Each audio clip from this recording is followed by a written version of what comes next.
If you go to Athens today, even in the height of tourist season, on the Mountain of the Muses, directly beside the Acropolis and the Agora, you seldom find any tourists at all. As you walk over this beautiful mountain in modern-day urban Athens, you're literally walking on the same path that may have been trod by Socrates 2,500 years ago. On the other side of the Mountain of the Muses, quite close now to the Agora, to the Acropolis, you find this archaeological site thought to have been an ancient prison, and whether spurious or not, identified by plaques as the prison of Socrates. This is where the philosopher who caused so much commotion, apparently, spent out his final days talking to his friends, and where eventually he drank hemlock after giving the most beautiful day-long speech on the nature of the soul and how there is nothing to fear from death and how philosophizing is merely the preparation for death that the world has ever heard. "Learn to practice music, Socrates," the god Apollo said to him in a dream. "But I've been practicing music my whole life, or at least, as I understand, philosophy, since philosophy is the highest form of music."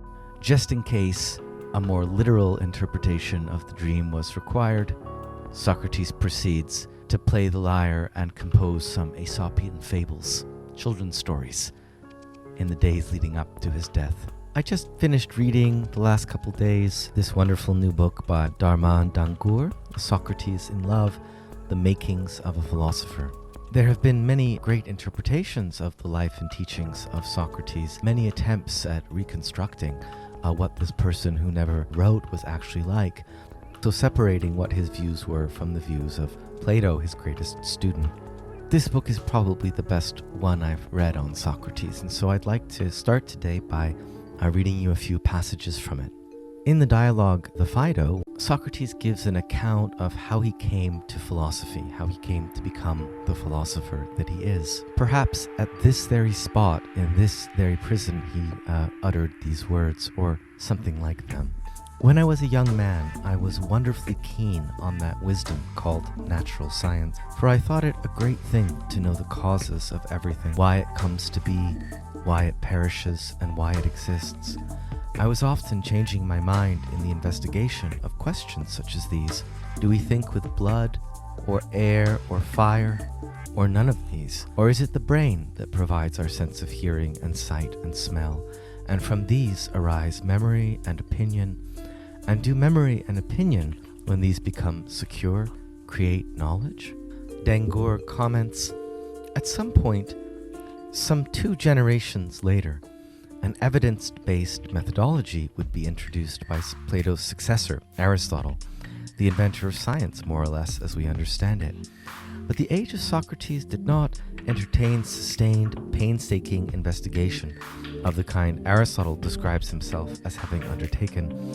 Instead, thinkers like Anaxagoras, who tried to replace religious with rationalistic ideas, came under attack from superstitious Athenians at all levels of society. At some point in his late youth, Socrates realized he was not going to get very far in his search for truth by pursuing the empirical study of natural phenomena. Instead, he shifted his focus to something that held out a greater chance of success and appealed more to his personal and ethical inclinations. He resolved to study his fellow human beings and their strangely unreflective ways of thinking.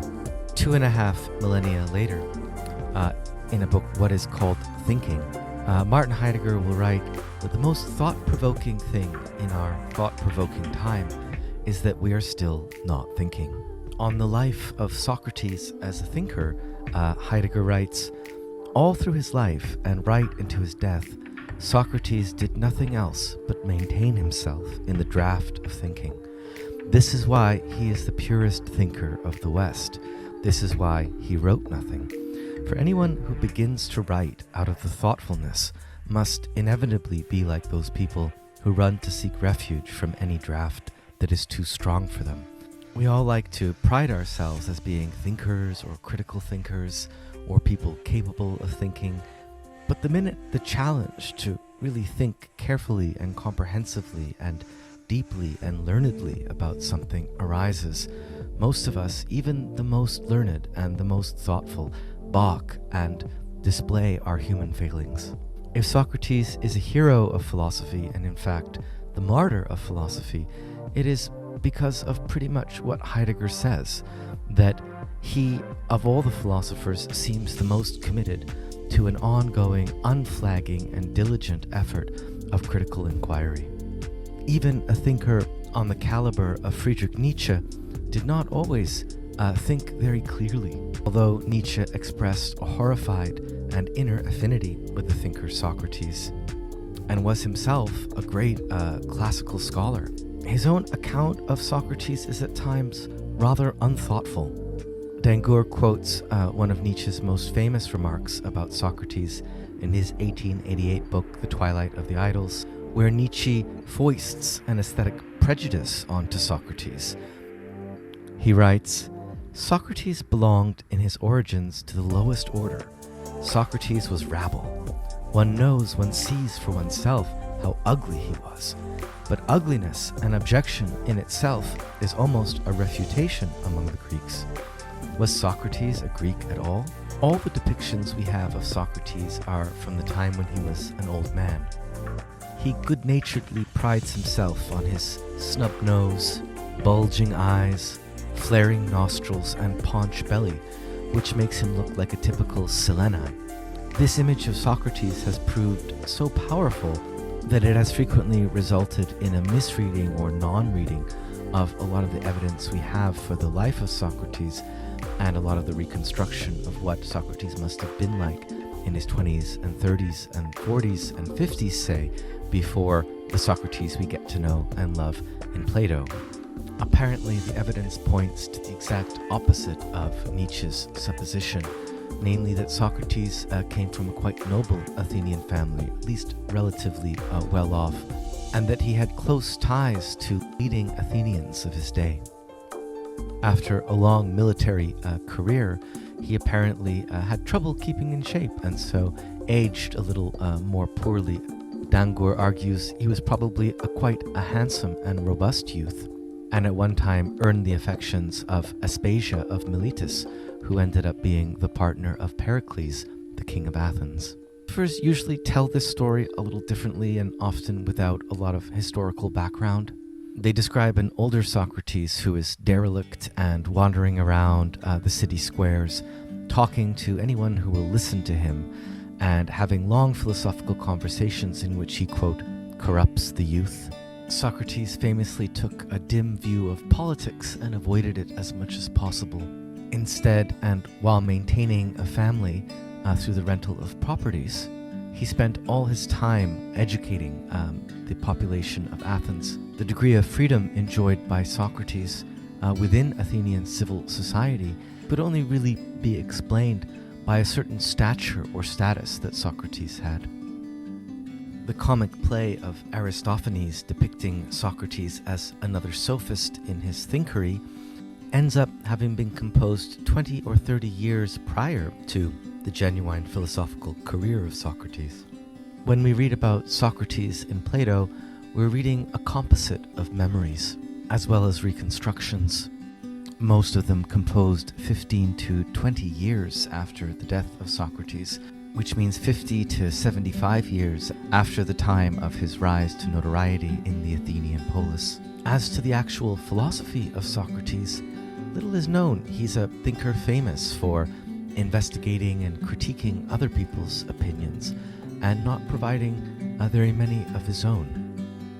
But as an ethical thinker, there are certain key Socratic principles. There's a certain core Socratic philosophy which is communicated in this adventure of ideas. And its basic principle is that knowledge is goodness, is virtue, and that the unexamined life is not worth living.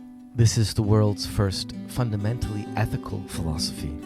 Socrates does not lecture, he does not preach, he asks questions.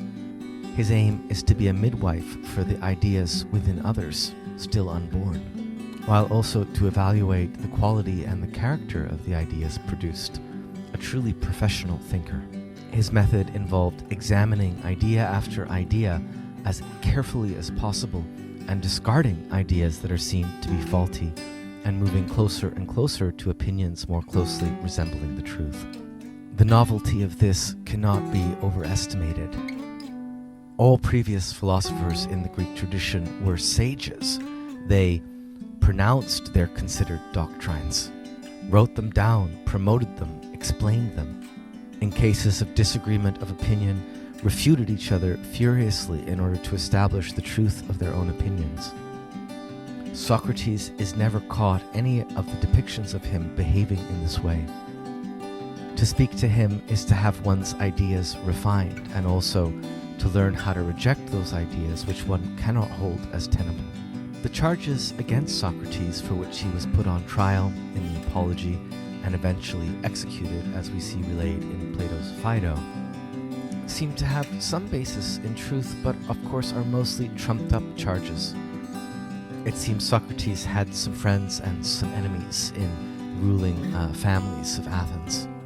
We can see a clear division of opinion in the upper echelons of Athenian citizenry about Socrates and his relative faults or worth. He doesn't really seem to have been an atheist at all, and in fact speaks very highly of piety and worships Zeus and the dawn in the appropriate ways each day throughout his life, and in fact to display at times an exemplary kind of piety for the most valuable parts of the Greek religious attitude and its attendant rituals. But because Socrates' version and practice of Greek religion was so unique to him, he was accused of inventing new gods. This is probably a reference to his personal daimon, that is, the voice he heard in his head, which always commanded him not to do things and prevented him from courses of action which were ill-advised. Dangur points to some testimonia suggesting that Socrates was beaten by his father Sophronicus fairly severely for his truancy in regards to the established profession of a stonemason, for which he showed little predilection, although he had the physical stature for it. Dangur speculates it's the voice of the father admonishing and reproving Socrates, which was a deep trauma in the life of the young adolescent, and which became a sort of phantom image to which Socrates reappropriated for a higher use.